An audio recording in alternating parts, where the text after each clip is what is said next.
Welcome to Safety Chats. Host Jason Stark, Director of Safety at Baldwin Safety and Compliance, shares decades of aviation experience and a passion for safety. Let's get started with this week's Safety Chat.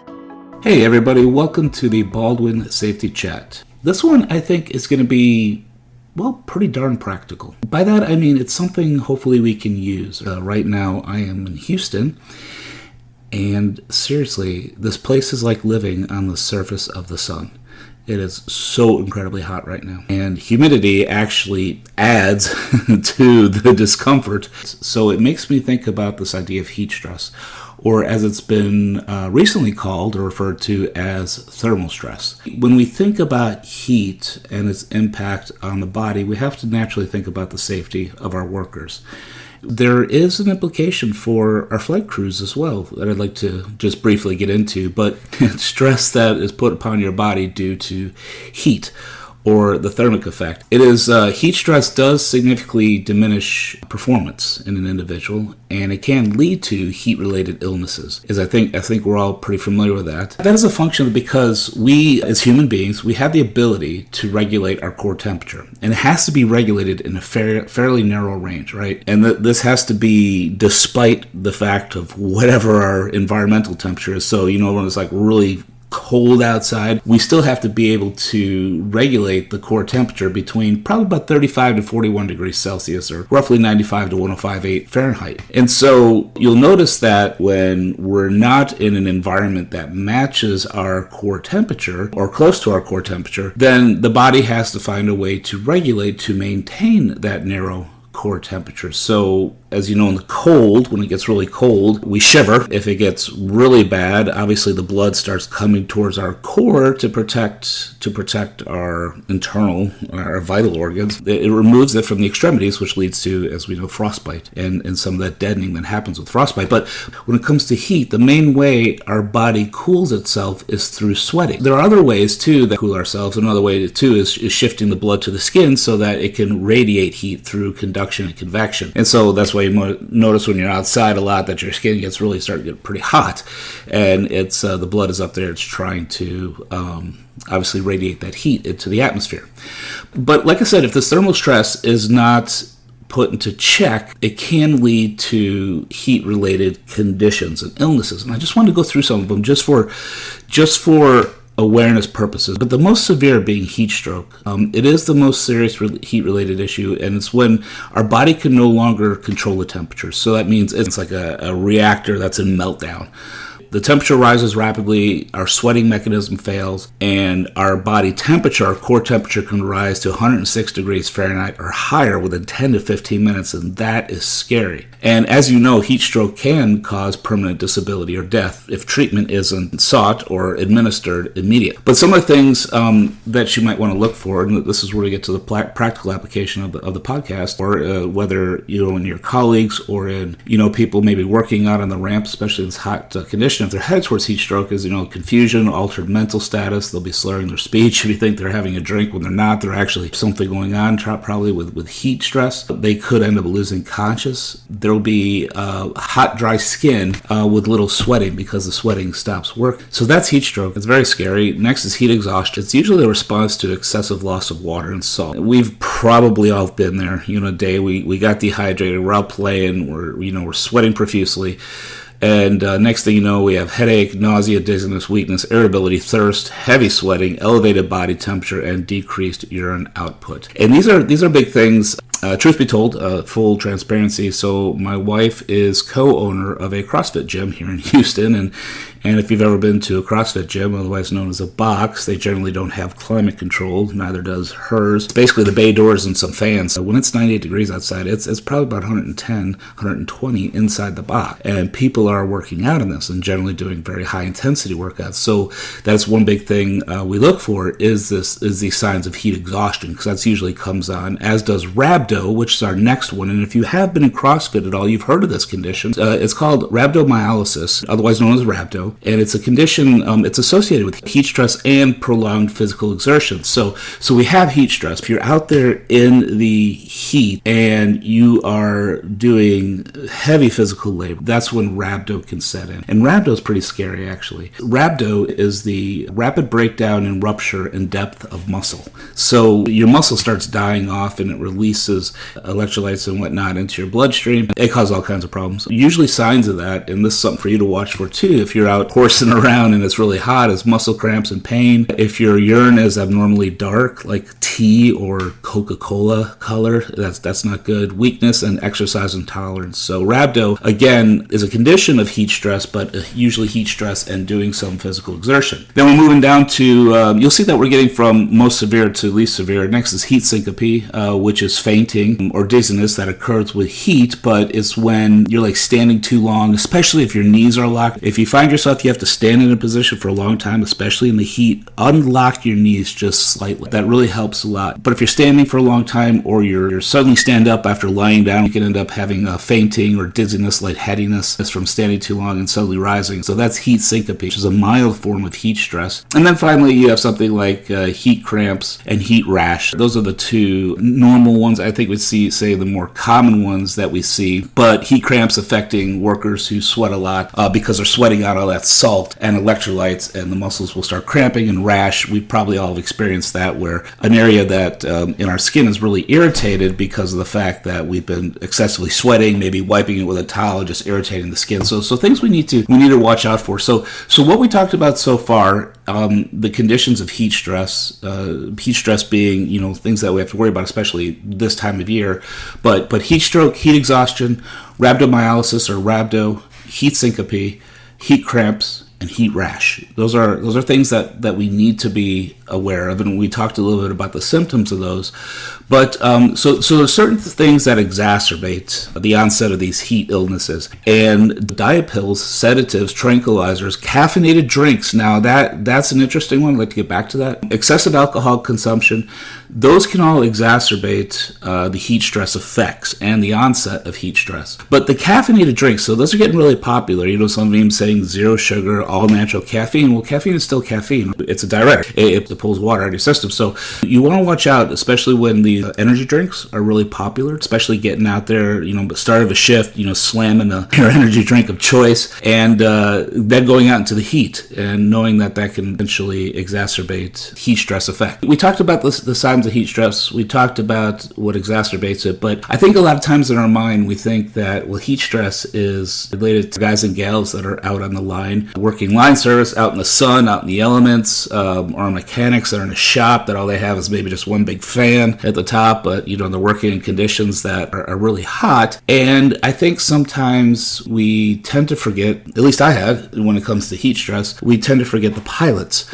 I go back to my days when I was flying Hawker. The air on that aircraft was horrible. The air cycle machine didn't put out a lot of cold air. Avionics were from the 80s, so they're pretty old and they put off a lot of heat. And we'd be sitting in that cockpit, and on the ramp it'd be like 95 degrees, and I'd just be pouring sweat. It was horrible trying to do a pre-flight. I wouldn't start cooling off till we hit probably about 20,000 feet. So I know from my experience, heat stress can be a real thing for pilots, especially when we look at generally where the pilots sit. It's an enclosed area with decreased air movement, sometimes lack of shading. Those cockpit windows are really good for seeing aircraft, but they're also really good for letting in sunlight. They can all affect the potential for heat stress. From an article that I found, now this relates to fighter aircraft and fighter pilots. However, I think it still transfers to our industry in that cockpit temperatures, when you look at the temperature in a cockpit, especially some of the older aircraft that don't have great environmental control systems, cockpit temperatures, when you consider the avionics that are up there and everything is on, they've been measured, and in certain instances can be as much as 20 degrees Fahrenheit hotter than the corresponding outside environment. So we're on the ramp in Vegas, and let's say it's one of their balmy 105 degree days. Well, the cockpit temperature could easily be 125 degrees, and that is pretty stinking warm. So we got to watch out for that. But when we have that heat in the cockpit, it does lead to heat stress of the pilot. They found in research that there's evidence heat alone, when it's controlled for fatigue and dehydration. So that means when those possible confounders held in constant, that heat alone caused attention, vigilance, memory, recall, and decision-making capacity to deteriorate. You see the psychological effect, the psychomotor effect that heat can have on a pilot, and we have to be aware of that. Pilots, we don't really necessarily have to worry about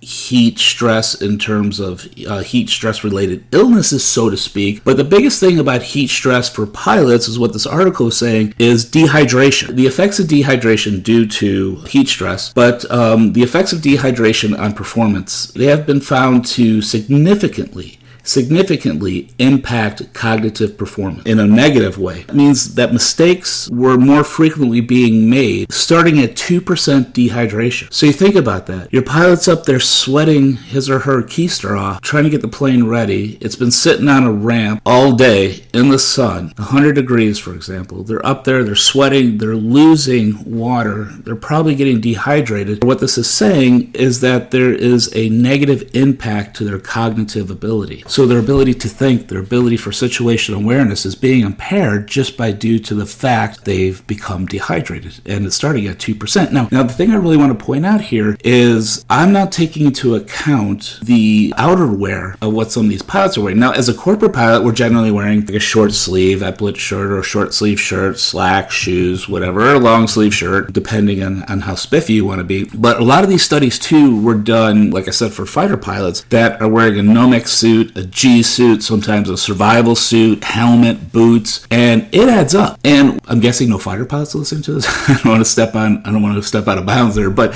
I'm guessing while this isn't really a big fighter pilot discussion, we do have air medical pilots, and air medical pilots are required to wear some of this gear, protection suits, especially with COVID, helmets and flight helmets. When we look at just the cockpit environment of a normally dressed pilot, that when you now have a pilot that has to wear all this PPE or personal protection equipment, it's going to exacerbate and probably accelerate the time it takes for them to become dehydrated and start showing signs of heat stress. So the impact of clothing is really huge. When we want to train about potential heat stress, look at what your pilots are wearing or required to wear. If you're lucky enough to maybe fly for some Caribbean resort and your uniform is Bermuda shorts and a tank top, well, that's fantastic. That's going to help quite a bit. But most of us don't get to fly in that. So we're flying, shirt and tie and that collar that prevents bubbling up of heat for your core and sweating. And even short sleeves and tie is rough. And then we start getting to the flight suits, survival suits, the helmet, which is covering your ears, which is another way for heat to escape. And we're wearing headsets too, which also kind of insulates your body. We have to be careful what we're wearing. So let's look at, just really quickly, let's look at some of the mitigations just across the board for heat stress. And a lot of them are going to be really straightforward and common sense. If someone is inflicted with a heat illness, whether it be heat stroke, fatigue, or dehydration, move them to a cool shaded area. I mean, that makes sense. Get them out of the heat. I think that's the big thing. Give them water, rehydrate them, contact your supervisor, contact a boss. If it is something severe like heat stroke, definitely call 911. If it's heat exhaustion, maybe getting in to see a clinician or talk to somebody in a medical field to see, if there's any further damage. Definitely want to get them out of the heat. And when we look at being proactive and we know the heat's coming, maybe we want to look at our schedules and say, well, how do we limit the time they're in the heat and maximize the time that they're in a cooling environment can be regulated. Also, proactively, we can implement a buddy system where, if they say, okay, we're in a heat wave, they say, okay, well, nobody's working alone. We're all going to work at least in pair to see, can keep an eye on each other. Or if you don't have the manpower, maybe just a radio and like a check-in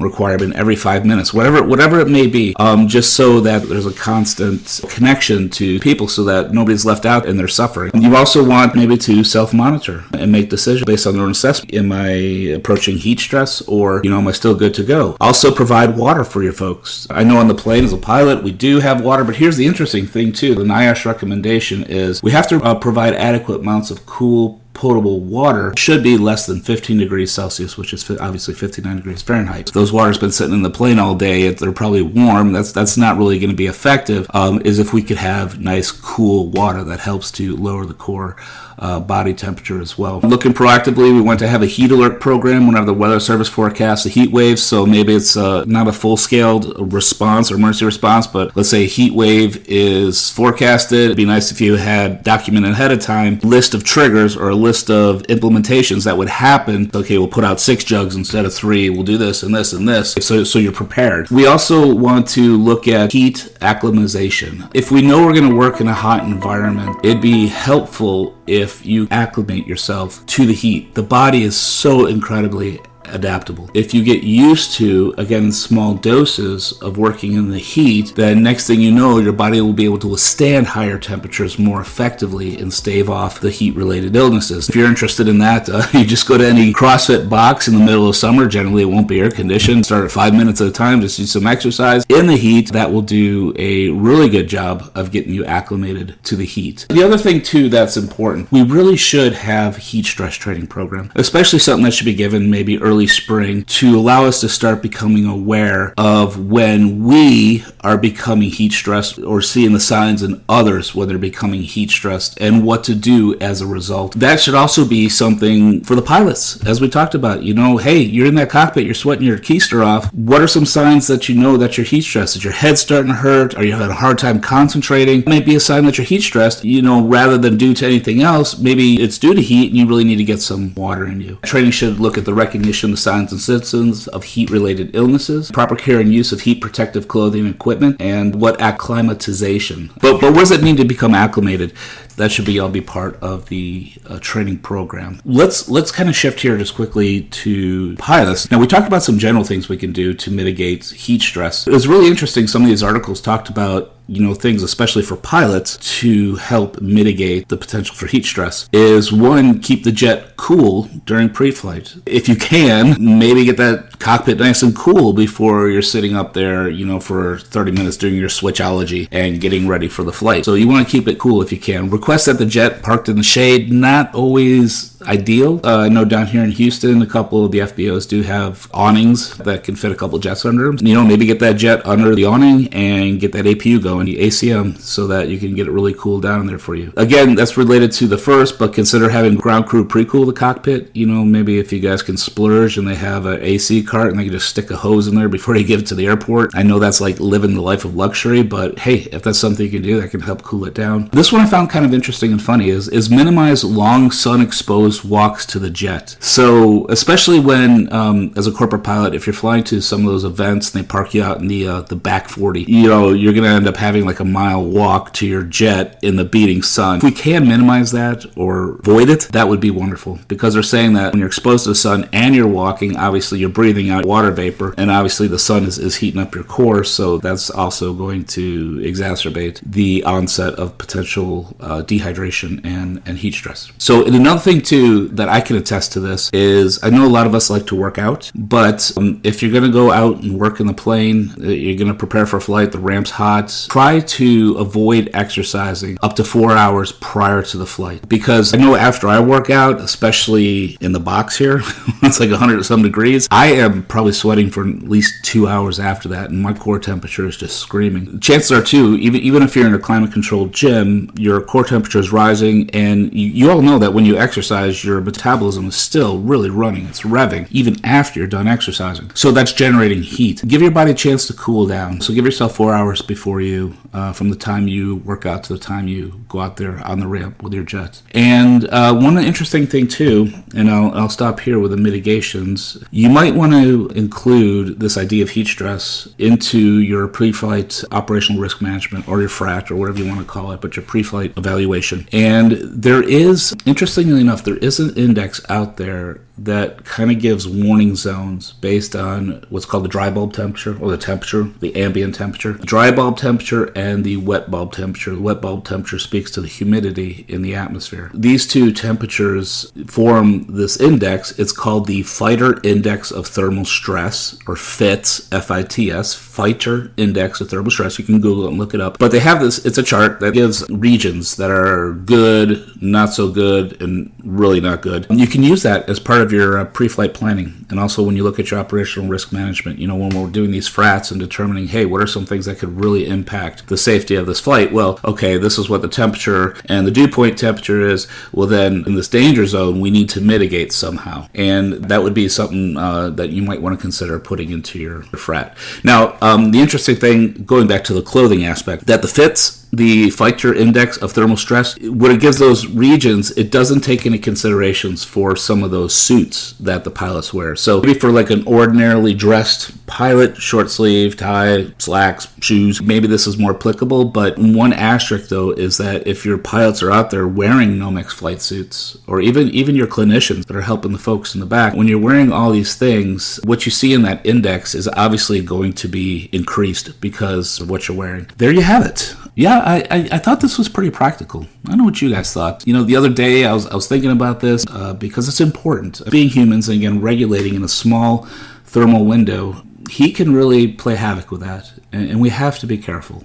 We definitely have to be careful. We don't want to end up sick, worse yet, dead. We want to be safe. And we want to keep our folks safe, especially with the way temperatures have been. So I hope this was helpful. And if you have any comments about it or questions, just shoot them right on to me. Or if you have any recommendations for anything else you want to talk about, just drop me a line. I'd love to hear from you. Love to know you're listening. I want to thank you so much for joining us. This podcast is brought to you by Baldwin Safety and Compliance, the leader in safety management for the transportation industry. Since 2004, Baldwin has been providing state-of-the-art solutions and 24/7 support to the aviation and transportation industries. Baldwin's clients include all sizes and types of transportation operators. Baldwin provides safety and related business services to commercial and non-commercial transportation operators, medical transporters, FBOs, MROs, airports, flight schools, UAS operators, firefighters, OEMs, ground transport operators, and others. Visit BaldwinSMS.com to discover how Baldwin can enhance your organization's safety program.